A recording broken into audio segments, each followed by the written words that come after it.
But there's something really fun that you pointed out. I know you were big on this on Twitter yesterday. A big quote from Reggie Miller regarding Michael Jordan. This gets into a conversation about teaming up with stars. He had a quote saying that if Michael Jordan would have called me and tried to sway me to come to Chicago when in their heyday in the 1990s when Jordan was winning championships and Reggie Miller was always not winning championships, he said if he tried to sway me to come to Chicago, I would have told him to go blank himself. Reggie Miller said, I would have told Michael Jordan to go blank himself. I would have never teamed up and left the Pacers to join another superstar. Now, I know you, Jay. I mean, you think Reggie Miller's full of it when he says that. So it's funny. I don't want to go on too much of a rant. I think Reggie Miller is a friend of Dan Patrick. I think he goes on the show a lot. But Reggie Miller's just totally full of garbage. Okay, he's a terrible announcer. And also, this is the worst take I've heard a former NBA player say. First of all, why would Michael Jordan call you to join his team? He's got Steve Kerr. He's got Paxson. He don't need you, Reggie. You never beat him. Why would he recruit you? And second of all, Reggie, let's look back at the 90s with some reality, okay? Let's look back at the 90s. And Charles Barkley hated everybody, wanted to beat everybody. Twice demanded trades to contenders so he could win a title. Demanded to be traded to the Suns. Said he would retire if they didn't trade him. Then also demanded to be traded to the Houston Rockets. Scottie Pippen rode that Jordan train to 6 titles. The second Michael Jordan leaves, hey, get me the hell out of here. Demanded a trade, and the Bulls gifted him a trade to the Rockets, a contender. Let's not forget Clyde Drexler goes to the finals with the Portland Trailblazers. Can't win the chip. Hey, guys, I need to go to a contender. Get me out of here. I want to go play with this guy because I like him. I'm going to go play here.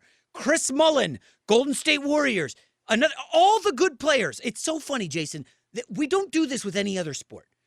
All the good players in the 90s, with the exception of Jordan, basically, ended up playing later in their career for another team trying to win a title. Okay? Almost every single one of them. We don't do this in the NFL. We don't say, hey, man, those defensive ends in the 1990s were way better than they are today. We don't do this in Major League Baseball. Oh, the pitching was so much better. We don't do this in tennis. When nobody says anybody, Mats Wilander or whatever tennis player you want to call up from the 80s or 90s can beat any of the great guys now. Why, Jason, do we do this in basketball? In every sport, the players now are bigger, faster, stronger. We have way more technology. Okay? We have way more information and analytics now than we do then. And yet, some reason, 90s NBA is the greatest ever. I don't understand it. I think of the NBA in the 90s almost, you mentioned Moneyball earlier in the show. You remember that scene in Moneyball where they're having the old school scouts in the room and Brad Pitt keeps pointing at Jonah Hill and saying, numbers guy, what do we got? Numbers guy, what do we got? I feel like the old school guys are all the 90s NBA stans who think 90s NBA was the greatest thing ever. A 94-89 final is like the best game ever. Oh, it's defense. And now you look at the analytics and like, oh, we're way smarter than we were 20 years ago. So corner threes are amazing. And basically any three is better than a long two. And I don't understand how we are smarter in every aspect. Computers. Jason, you've got young kids, right? You know it's way easier for a kid to pull out an encyclopedia from his pocket now than to go over to the cupboard and be like, oh, where's the J for the encyclopedia? Let me look this up. Or have to go to the library for something. You've got a library in your pocket. And I've ranted too long, and I'm sure you want to fire back on everything. You probably took notes. But go ahead. This 90s NBA stuff is just nonsense. We forget. Last note. From like 88, 89 to about 95, the NBA added teams. Michael Jordan dominated the expansion era. People don't want to believe that. Go look up who Charlotte was trotting out. It was a bunch of plumbers and Michael Jordan dunking on a bunch of 6'6" white guys. And it was like, oh, it's the greatest era of basketball ever. Like, guys, let's calm down about the 90s. All right, I'll shut up. All right, well, I'm with you on a lot, except for the fact that Reggie Miller is full of it. I'm with you on a lot of it. Look, oh boy, Jordan would have not recruited Reggie Miller because he didn't have to. Right. It's not like they were struggling to win championships, and it was, boy, we got to keep this train rolling somehow. No, once Jordan started winning, he won. He retired for 2 years. He came back. They won 3 more. It's not like they were struggling. It's not like it was, what are we going to do? We got to go get Reggie Miller. I got to go need help. So that's the first part of it. The whole thing about the 90s, look, it's like anything in life. You know, who's talking about the 90s? People who lived through it, right? Because this is what life was like. You know what? Oh, life was. And listen, there's definitely things you talk about in your life, what life was like, you know, before 9/11, after 9/11, when, you know, everybody's a little bit more scared and wondering how things are going to go. But it's more about when you were younger. Of course, everything was better when you were younger because you were younger and you were doing more and you were out. You were able to go out and party until 2 a.m. and wake up at 6 o'clock in the morning and go to work and go, yeah, I'm going to just eat a cup of coffee, man. I'm ready to go. Everything was better when you were younger. The 90s was great because we saw Jordan and we saw the best player that any of us had seen. Then LeBron shows up about 10 years later and he's been running things for the past 2 decades. But this was where the NBA kind of broke through and became that number 2 sport to the NFL. So I get its historical place in where, okay, this is where the NBA made a big jump and all the big superstars became bigger than life. And you could be a superstar in Utah, whether you were Malone or Stockton. You could be a superstar. So you didn't just have to be in LA or Boston or Philadelphia. But the whole thing with Reggie Miller is I believe Reggie Miller when he would have said no way. Reggie Miller, you got to remember his career, and he was always, I am the best player on the court. I don't care. I can make any shot. I can do anything I want to. I'm going to carry this team. I mean, he had that superstar ego and mentality of, you know, yeah, you can say Jordan's the best, but you know what? No, I'm the best. I can do this. So I believe him when he says, I wouldn't have gone to do it. Because there's some players that had such that big of killer mentality and that big ego where they go, no, I'm not going to go team with somebody. I'm going to do it right here where I've been doing it for my entire career. So Miller's one of those guys. I believe him when he says that. Interesting. Now, I look back, and you just opened up a total new door for me, right? When we think about what's your favorite music, right? It's what you grew up with, the soundtrack of your youth. And, you know, for people who grew up in the 90s music is the best, right? We do this with movies, too. You get attached to movies from your youth. Entertainment. Well, we don't do that with Major League Baseball or the NFL, right? For whatever reason, we do it with the NBA. I guess because the NBA is probably the most entertaining of those 3 sports.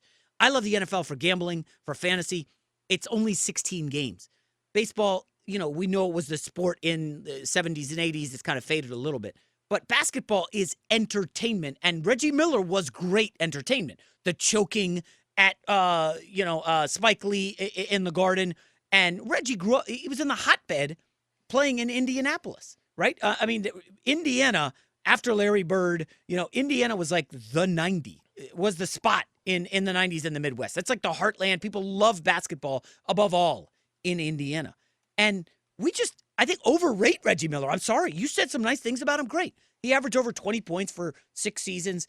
Couldn't do anything in the playoffs, getting past Jordan until Jordan retired. By the way, our Knicks couldn't get to the finals until Jordan quit the first time, then retired the second time. And then the Pacers get there and lose to the Lakers. So Reggie Miller, for whatever reason, is thought of as, oh, he's one of the great all-time greats. Is he really? Do you, Jason, you've watched a lot of NBA. Who's had the better career, Reggie Miller or Damian Lillard, who's only 30 years old? Ooh, so far I got to give it to Reggie. Reggie got the Pacers. Oh, my gosh, really? Reggie's got the Pacers to the – look, Damian Lillard's not done yet. When it's all said and done, I'm sure it's going to be Damian Lillard, but Reggie Miller did do it for almost 2 decades. He got them to an NBA Finals. After Jordan retired. And Dame's not getting by the Golden State Warriors, that dynasty, or LeBron. He's just not. Nobody is. You know? No, but he got them to the final. Look, this is when the Lakers that era started because their first title year, their year they got there was when Shaq and Kobe figured it out.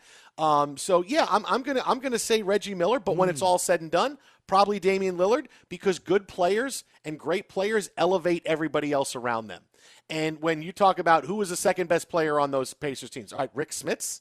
Oh, wait, they had the Davis brothers? Rick Smits was, yeah, okay, you know, they're that's fine. And Damian Lillard has C.J. McCollum, who's a really good player. So it's not like Reggie Miller was sitting around with a whole bunch of talent. It's like he was able to play really well and lead them very far in the playoffs every year. You know, I guarantee you, if you look, he's got the Pacers further in the playoffs than Damian Lillard has gotten the Portland Trailblazers over the course of his career. So there's got to be something to be said for that. Again, the expansion era. Look who they beat for instance, they went to the Eastern Conference Finals when Jordan quit, and they lost to the Knicks 4-3, which was a pretty good series. They beat Orlando, expansion team, 3-0. Then they beat Atlanta, which was nothing, 4-2.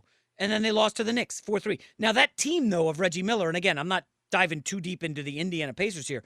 Their second leading scorer was Rick Smits, as you said, the dunking Dutchman. They had Byron Scott, the former Laker, Pooh Richardson, Derek McKee, Dale Davis. Yeah, not an incredible group.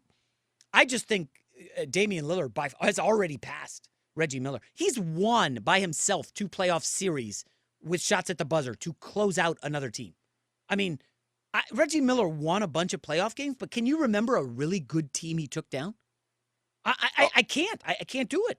The Knicks were great. I've romanticized them in my mind, how great the Knicks are. The Knicks were so great. They were kept winning championships by Michael Jordan. Don't ruin that era for me, Jay. Don't ruin the Knicks of the 90s when they would win games 38-36 because of the way they played defense with Xavier McDaniel. Don't do that to me, man. You're doing that to me. Oh, jeez. Yeah, I mean, listen, reasonable minds can disagree. Reggie Miller, obviously an all-time great, a Hall of Famer. And this is the other thing, Jay. If you say anything remotely controversial about comparing players or eras, people think you all of a sudden hate the guy. I don't hate Reggie Miller. Maybe he blocked me on Twitter a few years ago because I was critical of his announcing. But that has nothing to do with it. I promise it has nothing to do with it. Just as I don't...